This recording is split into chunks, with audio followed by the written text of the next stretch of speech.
So let's talk about some of the special effects that you can create with Copic markers and the colorless blender pen, which is a bit of a misnomer because it doesn't function in exactly the same way that we typically understand blender pens to work.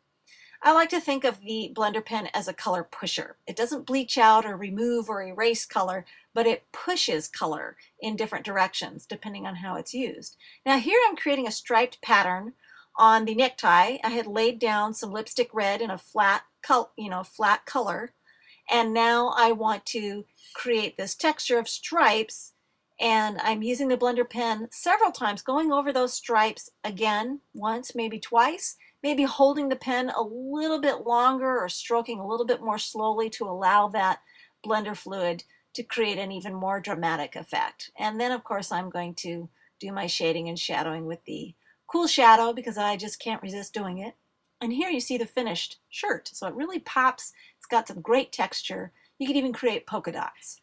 In Copic 101, we did tip-to-tip coloring with two different colors of marker, and in this instance we're going to actually use the blender pen and a begonia pink marker to create a softer blushed effect on the hedgehog. So you can see I did it exactly the same way as I did in Copic 101, but the colorless blender pen diffuses that begonia pink and creates a softer shade. See, and now my little hedgehog has got a nice blush to her cheeks. So cute.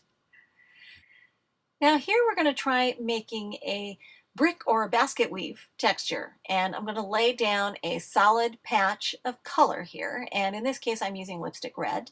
And when I think it looks good, I'm going to take the chisel nib of the blender pen and start impressing it against that layer of color, and it will start repelling or pushing the ink away and creating this texture or pattern in that layer of color. And so you can see now my brick texture is starting to take effect, and just keep lining that up. And you can even lay down a brown color and then do the same thing and it will look like a basket weave. So depending on the effect you want, just choose your color. And oh, there you can see why it's important to have some plain white scratch paper underneath because it's transferred through as I was working.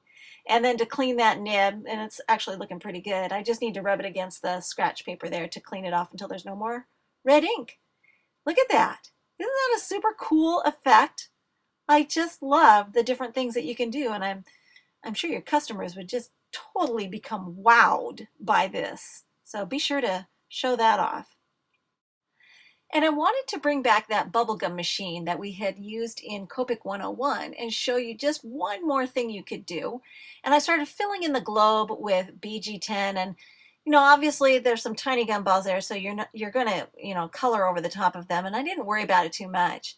And then I came back and added other colors on different gumballs, and then I wanted to make sure that some of those gumballs stayed white. So I went back over, select a few of those, and used the clear blender pen, and it repelled the BG10 to make those gumballs appear even whiter and brighter. And I just think it's a really neat effect. So just one more step, one more thing you can try.